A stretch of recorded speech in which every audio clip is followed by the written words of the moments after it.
Et salut YouTube, j'espère que vous allez bien. On se trouve pour une nouvelle vidéo Summoners War. Ça fait un petit peu plus d'une semaine qu'il n'y a pas eu de vidéo parce que je travaille sur un autre projet en ce moment dont je vous parlerai sûrement à un moment. Mais là du coup il y a un balance patch qui vient de sortir, qui arrive un peu plus tôt que d'habitude. Voilà, j'ai hésité à faire une prédiction de balance patch, mais j'ai pas eu le temps tout simplement. Donc voilà, comme tout ce qui nous sort le balance patch, j'ai déjà un peu regardé et franchement il y a des trucs qui sont plutôt intéressants à voir ce que ça va donner. Donc on va analyser tout ça, on va en parler et on va voir ce que ça donne, s'ils ont fait des bons choix ou si comme les 136 derniers balance patch il n'y a rien d'intéressant. Mais donc voilà, on va directement passer à l'analyse de ce balance patch. Donc voilà, on va passer directement à l'analyse de ce balance patch et directement première ligne nerf de Ragdoll. Bon, je vous dis tout de suite, ça n'a pas changé grand chose. En fait, avant, il avait une réflexion de 15% des dégâts et maintenant ça passe à juste une réduction de 10% des dégâts. Du coup, il va moins réduire ses dégâts. Avant, il avait 15% de réduction grosso modo et il renvoyait 15% des dégâts que tu lui infligeais. Maintenant, il a juste 10% de réduc et il ne te renvoie plus aucun dommage. Donc bon, les gens qui jouent Ragdoll, ne vous inquiétez pas, votre mob est toujours sulfuro broken. Voilà, c'est un petit nerf qu'on prend, ça va baisser un tout petit peu son win rate dans certaines situations où on va pouvoir le tuer alors qu'avant on pouvait pas le tuer, etc. Mais globalement le mob reste intact, mais on prend, c'est un petit nerf Ragdoll. Dans tous les cas, Ragdoll, on peut pas vraiment le nerf sur sa prise d'ATB parce que sinon le mob devient éclaté au sol. C'est ça le problème avec Ragdoll, c'est soit le mob est trop fort, soit il ne l'est pas assez. Et on a bien compris qu'ils vont pas le nerf, globalement le mob est fort et restera très très fort. Donc juste après, on a Eivor, du coup Berghild, donc la reine des mercenaires lumière, qui du coup elle se prend un nerf que je trouve vraiment pas bon, parce que c'est un nerf RNG, donc avant elle retirait un effet bénéfique à chaque coup avec 100% de chance, maintenant c'est 75% de chance. Comme tout, ça toujours pas compris qu'on voulait pas de nerf RNG, parce que ça tue un mob, globalement, un mob qui n'est pas fiable dans ce qu'il fait, n'est très peu jouable, c'est compliqué. Là ils ont un peu tué Berghild parce que partir du principe qu'on va pouvoir strip stun à l'open comme elle le faisait, et ça va plus être possible parce que 75% de chance, c'est pas assez. Donc je pense qu'elle sera quand même peut-être toujours jouée, mais plus en vio, plus lent. Et voilà, elle va être jouée comme un bruiseur lumière qui va foutre des breakdef à droite à gauche, mais plus comme un contest outspeed qui peut aller strip stun à l'open. C'est dommage, le mob était effectivement très fort, mais il y avait d'autres priorités, d'autres mobs à nerf avant Berghild. Donc bon, un peu dubitatif sur ce nerf là. C'est pas vraiment ce qu'on voulait, mais bon, on prend. Pourquoi pas, on verra ce que ça change. Peut-être que de la jouer en vio plus lente et tout ça, on va trouver une nouvelle utilité à Berghild, donc pourquoi pas. Troisième ligne, nerf de Sagar. Alors, voilà, donc avant, qu'est-ce que c'est que son nerf? Globalement, il prend un tour de temps de pause en plus sur son sort 3. On va le sentir passer, globalement. Moi, je suis un peu content parce que Sagar ne veut pas tomber sur mon compte, du coup, je ne l'ai pas. Mais Sagar n'était pas trop fort dans la méta. Pour moi, il fallait pas nerf Sagar, il n'était pas trop fort. C'est juste qu'il était tout seul. Voilà, il n'y avait pas d'autres options vent viables, enfin vraiment viables en tout cas. Du coup, c'est pour ça que Sagar était ultra utilisé. Mais c'est pas que le mob était trop fort, c'est qu'il y avait que lui.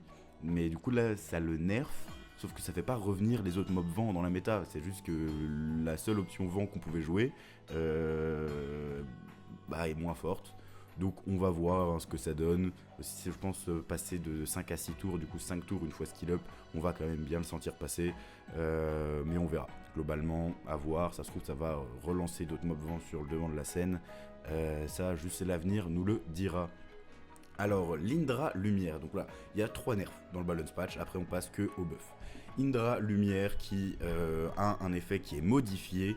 Avant il avait 100% d'autocrit quand il était en état de foudroyeur, excusez-moi, et maintenant il fait toujours un coup critique. Donc qu'est-ce que ça change?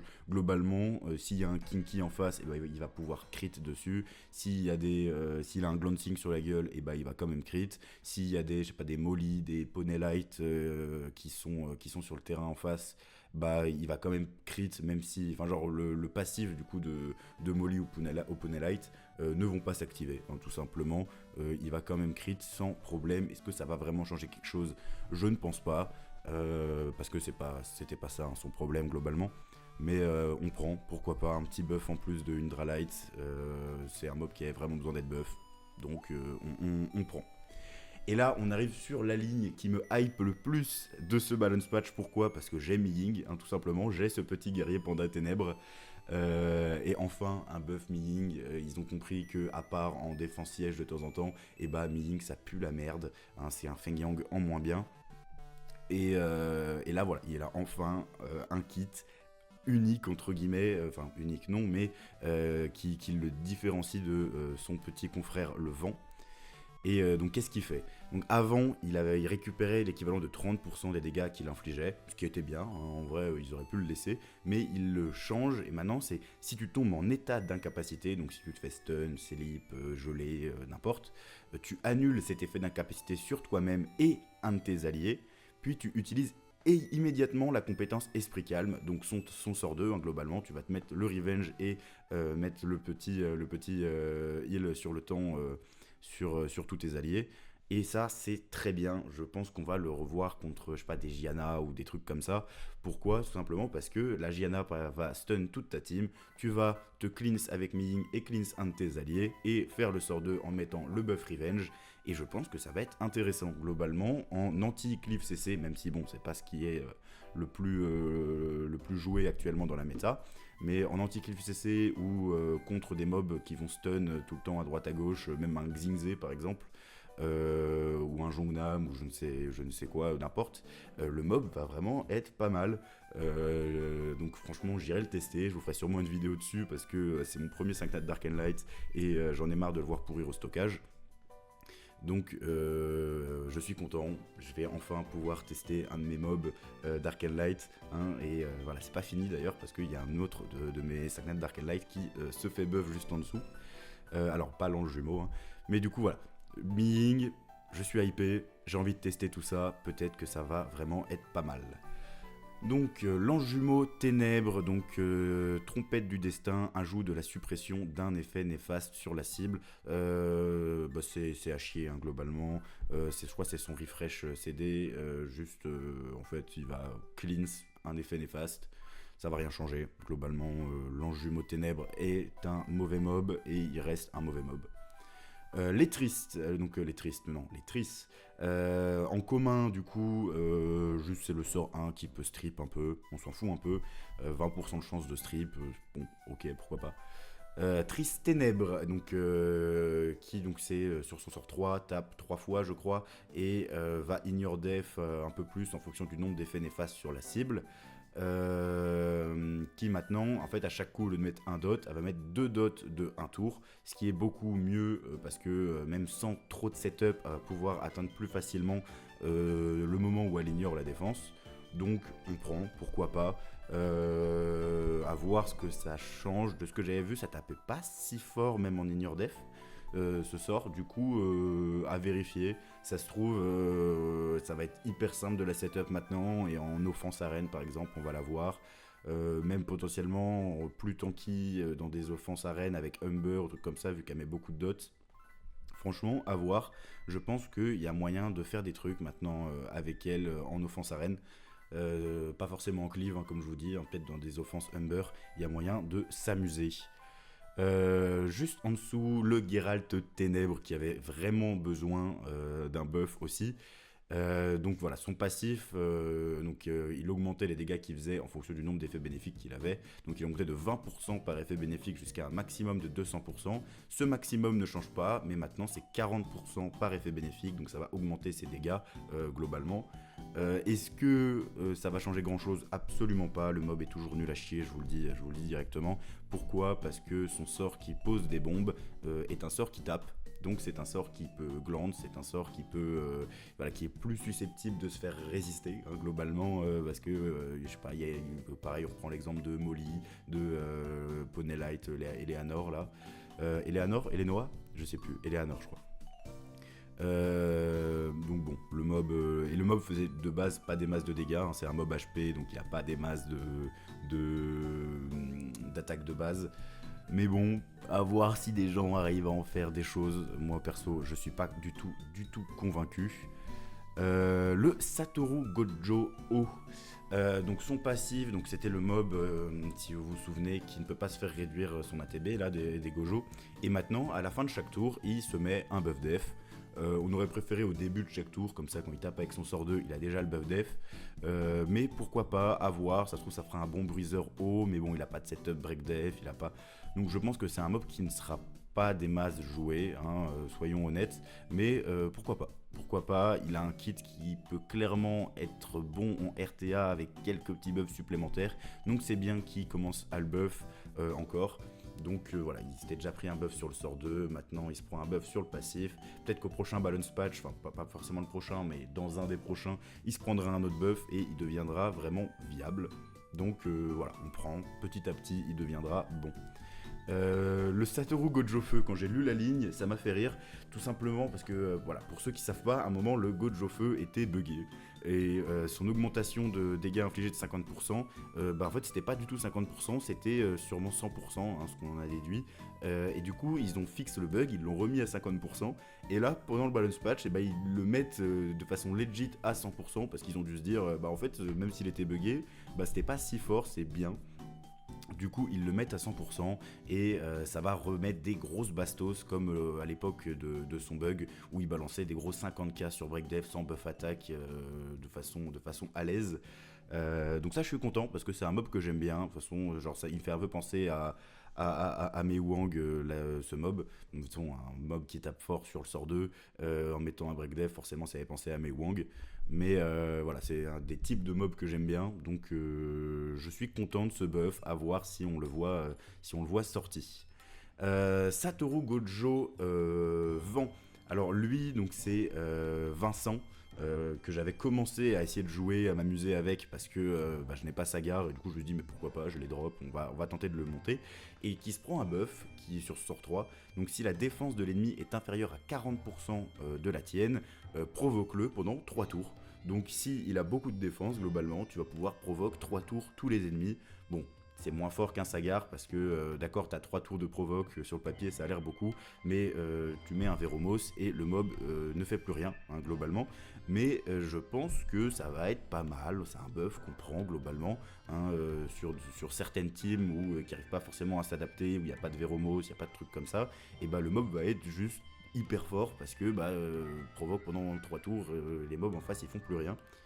Mais je pense que ça va pas être super fort non plus, hein, y a plein de moyens de le contrer, mais je prends le buff, sachant qu'il se fait buff quand Sagar se fait nerf, ça va pas équilibrer, Sagar reste meilleur, mais c'est un petit bonus, et voilà, ça fait plaisir, on peut pas vraiment dire non.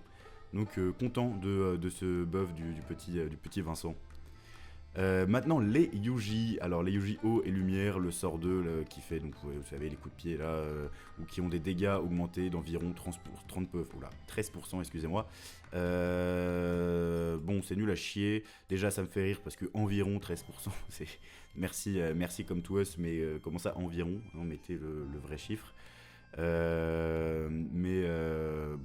globalement ce sort fait 0 dégâts, 13% d'augmentation, c'est pas suffisant, hein, vraiment ça va rien changer, le sort reste juste nul à chier. Vraiment ils auraient pu mettre 100%, vraiment le sort fait tellement pas de dégâts qu'ils auraient pu mettre 100%, ça aurait choqué littéralement personne. Donc bon, on souffle un peu. Yuji Itadori Ténèbres, un deuxième de mes bébés 5 nats Dark Light qui est nul à chier, hein, globalement, hein, tous les 5 nats Dark Light que j'ai sont nuls à chier, qui se fait buff et maintenant pour avoir la réduction de temps de pause, hein, si vous savez, il va taper 4 fois et en fonction des dégâts qu'il fait, s'il fait plus de 15% de la vie du mec, et il réduit d'un tour ses temps de pause. Du coup, vu qu'il tape 4 fois, il réduit de 4 tours et il peut réutiliser son sort. Mais maintenant ça passe à 10% du max des PV de l'ennemi, donc ça va être beaucoup plus simple. d'atteindre du coup le seuil qui nous permet de refaire le sort. Donc j'irai le tester, il y a sûrement moyen de s'amuser, mais je pense que le mob reste nul à chier, hein. C'est globalement pas ça qu'il fallait changer. Je pense qu'ils auraient dû laisser les 15% et juste augmenter les dégâts du sort, parce que en fait quand tu veux le ruiner rapide et de façon méta entre guillemets, hein, donc avec des runes rapides, un peu de PV et trucs comme ça, et le mob ne fait pas assez de dégâts et n'est juste pas utilisable. Les Nobara, donc la eau et ténèbres, donc sur leur sort 2. Avant, elles avaient une augmentation de dégâts de 10% par effet néfaste, et maintenant elles mettent un anti-cleanse. Ouais, ok. Est-ce que ça va changer grand chose? Non. Donc voilà, suivant. Les guerriers Drakan. Alors il y a des trucs très intéressants, je trouve, au niveau des guerriers Drakan. Donc déjà, le sort 2 des hauts vents lumière, les mob def, est changé, hein. Avant, il augmentait de 30% les dégâts sur les ennemis qui ont des effets néfastes, et il absorbait de 20% la jauge d'attaque sur les ennemis qui n'en avaient pas. Maintenant, première attaque, il met un anti-heal. Deuxième attaque, il absorbe la jauge d'ATB de tous les ennemis qui ont un effet néfaste. Voilà, il n'y a plus le t'as un effet néfaste, ça fait ça, t'en as pas, ça fait ça. C'est un peu mieux. Est-ce que ça va changer grand chose? Non, mais c'est mieux. Leur problème, c'est qu'ils n'ont pas de scaling def sur le sort 1. Ils l'ont toujours pas mis et ils le feront pas parce que tous les guerriers Drakan ont le même sort 1. Je vous en supplie, comme to us, on s'en fout que les mobs aient le même sort 1. Non, en fait, des buffs individuels, même si c'est le même sort. On s'en fout en fait de ce qu'il y a une cohérence en mode oui, c'est les mêmes sorts 2, donc faut tous les buffs, les sorts 2 en même temps. Non, ta gueule. On s'en fout, vraiment. Du coup, voilà. Les guerriers Drakan feu, ça donc je trouve très stylé ce mob, et il a un buff intéressant entre guillemets. Donc c'est son passif, les dégâts augmentés en fonction de la récupération des PV sont considérablement améliorés, et le maximum passe de 100% à 200%, donc ça se trouve ça va taper très très fort, à voir, hein. Là j'attends de voir les dégâts, parce que le mob tapait pas assez fort, mais de pas beaucoup. Donc si là vraiment c'est une grosse augmentation des dégâts, ça peut vraiment tabasser. Donc à voir ce que ça donne en application, mais voilà, je garde un œil dessus. Le guerrier Drakan Vent, qui lui se prend un buff un peu useless, hein. Il réduit 15% des PV et supprime un effet bénéfique, enfin les effets bénéfiques de l'ennemi. Maintenant, c'est toujours pareil, sauf qu'il réduit de 20%. Bon, ok, d'accord, bon, pourquoi pas. Le guerrier Drakan de Ténèbres, donc lui c'est un mob extrêmement stylé, hein, c'est Drakkar je crois. Duel de l'honneur, donc vous savez c'est le mob qui va duel un mob en face, n'importe, qui désactive les passifs, et ils vont mettre 3 sorts 1 chacun, et celui qui gagne, il buff la TB de sa team et réduit la TB de la team en face. Maintenant il y a un ajout hyper intéressant, c'est que pendant ce duel, il y a une immunité aux effets d'incapacité. Ça change tout. Parce que si par exemple tu veux t'aller duel un Mewang, et le Mewang il te stun au premier sort 1, et derrière il te met juste 3 sorts 1 dans la gueule, et c'est fini pour toi. Et du coup le mob n'a servi à rien. Maintenant il y a cette immunité, donc tu peux plus te faire stun pendant ce duel. C'est déjà très très bien, et en plus de ça, au lieu de faire 3 sorts 1, t'en fais 4, du coup tu augmentes donc, potentiellement les dégâts que tu subis, mais surtout les dégâts que tu fais, et donc plus de chances de tuer un mob pendant ton duel. Donc voilà, je trouve ça très intéressant. Ça se trouve, t'auras vraiment les dégâts sur un mob en Swift, genre si tu mets le guerrier Drakan en Swift, t'auras quand même les dégâts nécessaires, par exemple pour aller chercher un Julian à l'open. Donc ça, j'attends de voir, mais c'est potentiellement très bien. Demoiselle des Enfers Feu, qui devient, je pense, tout aussi fort que Rika en last pick, voire même plus fort que Rika en last pick, car maintenant, la dernière attaque applique un effet de silence pendant un tour, avec 100% de chance, j'imagine, vu que c'est pas indiqué. Donc voilà, en plus de mettre des dots sur tout le monde, et elle va avoir un petit contrôle, hein, c'est pas un gros contrôle, c'est toujours hyper sensible à Veromos, hein, Veromos qui est vraiment le ultra fort actuellement, et qui va le devenir encore plus avec ce balance patch, parce que énormément de mobs qui se font buff se font contrer par Vero. Mais globalement, Demoiselle des Enfers Feu avait déjà un kit que je trouvais intéressant, Et maintenant, le fait qu'elle ait un petit contrôle, je pense que ça va être un bon last pick RTA dans certaines situations. Donc à retenir et à voir ce que ça donne. La demoiselle des enfers, Ténèbres, qui se fait également buff. Donc un pacte des seigneurs des enfers, donc qui a son temps de pause qui est diminué d'un tour. Elle était déjà un peu jouée en défense siège.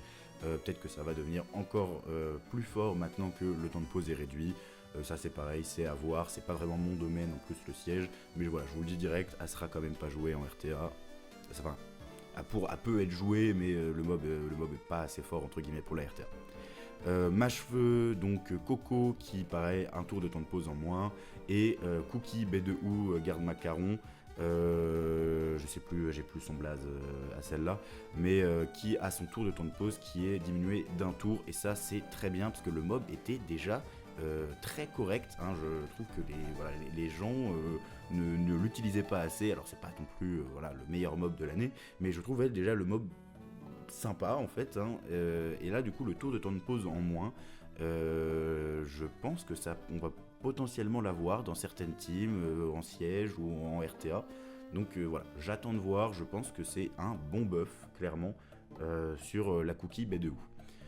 Le striker, le Ryu vent, qui était littéralement un des pires mobs du jeu, il était jamais joué, c'était nul à chier, en fait c'est comme Daphnis mais en moins bien. Et maintenant qu'est-ce qu'il fait? En gros il va taper 3 fois l'ennemi, voilà, il n'y a plus de condition de si tu fais ça tu peux retaper, puis si tu fais ça non, il tape toujours 3 fois l'ennemi.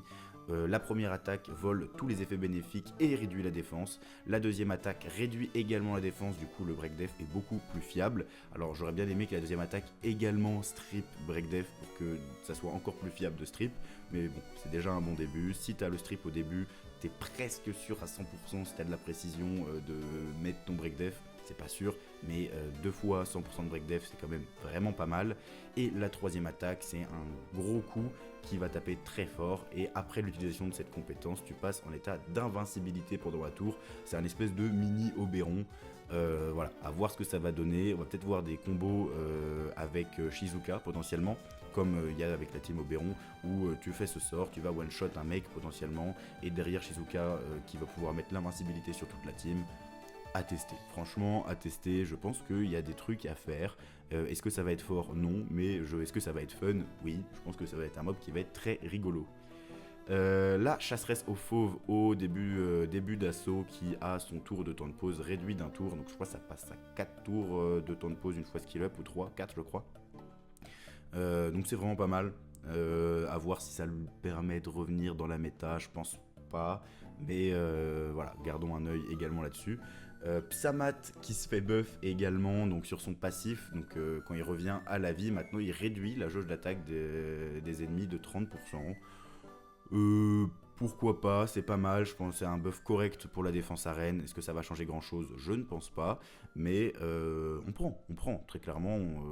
Imaginons qu'il n'avait pas gagné assez d'ATB pour cut par exemple avec le Nemesis, bah là peut-être qu'il va pouvoir plus facilement son sort 3 quand il revient à la vie, puis sort 2 et potentiellement tuer la team en face.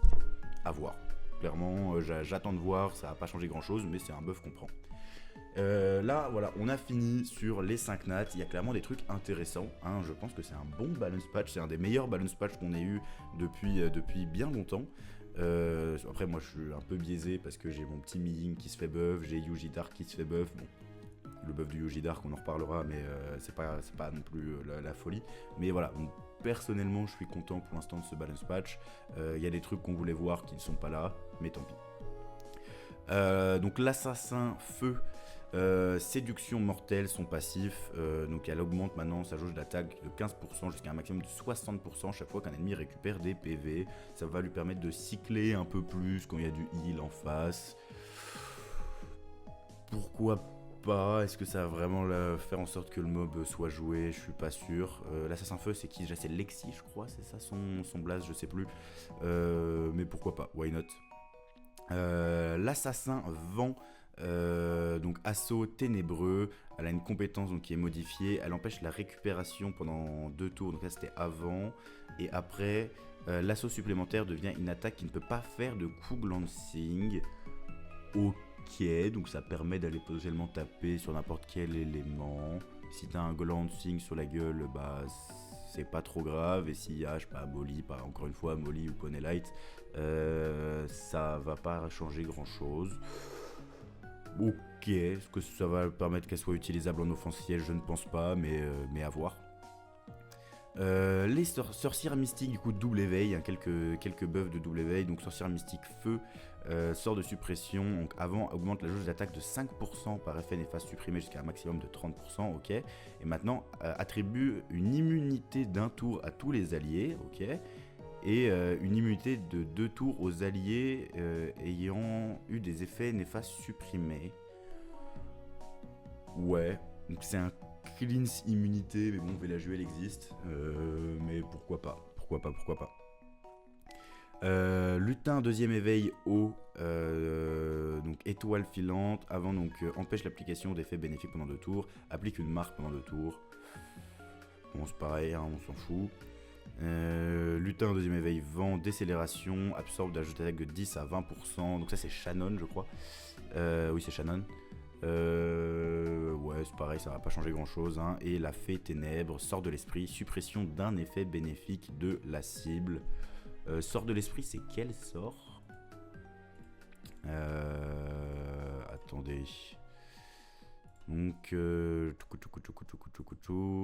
sort de l'esprit. Donc, ouais, c'est ça. Ça fait quoi? Inflige des dégâts en maudissant l'ennemi. Pose sur lui un effet de silence pendant 3 tours et augmente les chances de faire un coup glancing pendant 3 tours. Ok. C'est silence, glancing 3 tours en mono. C'est nul à chier, non? C'est vraiment pas bon. Et là, du coup, c'était quoi déjà son buff, du coup? Suppression d'un effet bénéfique. Ah, du coup, tu vas pouvoir strip silence glance. Ouais. Pourquoi pas en offensiège, il y a peut-être des trucs à faire. Je suis pas giga convaincu, mais why not? Pour aller contrôler un mob à l'open, c'est, je pense, pas dégueu. Hein, ça va le contrôler entre guillemets pendant 3 tours. Ouais, ok, à voir. Et bon là je suis un peu déçu parce qu'il n'y a pas eu de modification d'éveil, il n'y a pas eu de modification de lead, il n'y a pas eu d'ajout de lead, trucs comme ça. Parce que des fois ça change, hein, des mobs, on se rappelle d'il y a plusieurs années par exemple de Triton qui avait pris le plus 15 de vitesse à l'éveil, qu'il avait remis mais qu'il avait monté tout en haut de la méta de défense arène. Là il n'y a pas du tout de ça, hein, juste des erreurs de compétences qui sont corrigées et des animations améliorées, des IA améliorées. Bon ok. Pourquoi pas. Bon voilà, YouTube, c'est tout pour ce balance patch que je trouve vachement intéressant de mon côté. J'irai très clairement tester ce petit guerrier panda. J'irai de continuer du coup à tester Vincent le Satoru Gojo vent. J'irai même tester en vrai le petit Yuji Dark. Hein. De toute façon, c'est mes 5 notes Dark and Light. Il faut bien que et quand ils se prennent un buff, j'essaye de les jouer. Mais voilà, il y a des mobs à surveiller qui peuvent potentiellement devenir forts. Est-ce que c'est un gros changement dans la méta ce balance patch? Non. Voilà, très clairement non. Mais il y a des petits ajouts potentiellement sympathiques. Donc voilà, gardons un œil. J'attends que la mise à jour se fasse et je pense qu'on va avoir quelques trucs sympathiques à tester. Donc voilà YouTube, c'est tout pour cette vidéo, j'espère qu'elle vous a plu, si oui n'hésitez pas, comme d'hab, vous connaissez, vous abonner, mettre un like, commenter, et on se retrouve bientôt pour une prochaine vidéo. Comme je vous ai dit, en ce moment j'ai pas trop le temps parce que je travaille sur un autre projet. Si vous voulez avoir des news sur ce projet, je vous mets des liens dans la description d'un Instagram et d'un TikTok. Voilà, c'est un autre projet vidéo que je suis en train de lancer actuellement. Donc voilà, il y a tout qui est dans la description, et je vous dis à très bientôt pour une nouvelle vidéo. Allez, tchuss!